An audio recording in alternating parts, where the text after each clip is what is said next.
the email signature, and maybe this, sorry if these are dumb questions, but we couldn't figure out how to add like a signature. We did, by the way, Mark, figure out how to, we have Gmail now and all that's configured. That was a and we mess. tested sending an email and that worked, which was exciting. Never again. Very good. Very Gmail good. for Well, life now. that makes my life a little bit easier, just not having to Good. go through the Outlook stuff yet, but we'll get that. I just haven't been able to get in there and test it thoroughly. So, and no dumb questions too. Just absolutely no dumb questions. We want to make sure that everybody gets their questions. So here is signature stuff.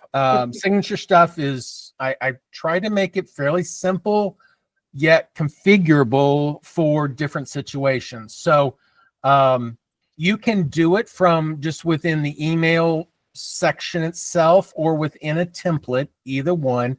If I just come up here and say new message, email, if you're in your email area right here, there's this little button here for edit signature. Okay. If you're in a template, it's the same area. So if we come over here to templates, and I'm just going to pull up an existing template. Doesn't really matter, but it's the same icon here, edit signature. Now, whenever you go in there, there's lots of configuration that's possible. Number one is who is the user. Now, you can set up a very generic, general type of signature that your entire team uses. Okay. And in that case, it's going to be the all option.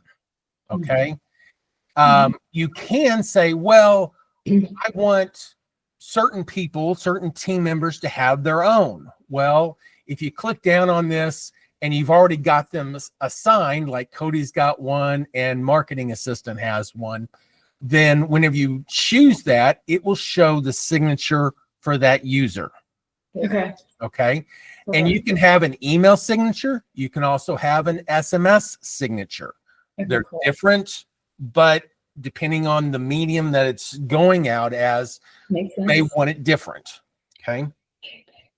So now, if all you see is an all in there, meaning everybody's getting the same signature, you can click on the little plus here and choose which user do you want to add for a signature. So if I want to go ahead and add my signature in here, I've selected it, and now I'm in the list. Because I'm in the list, I can put in whatever signature that I want for me, for both email and SMS. Once you've got that, then click on the save, and you're good. But what it is you're basically saying this merge field. This is a special merge field for signature. Anytime I use that, I'm going to use whatever's in here, but it's based off of which user we've got. If a user's not specified, then it's going to use the all. So you could always have some default one that, you know, if a new user comes in and they haven't set it up, at least they'll have some kind of signature. Okay.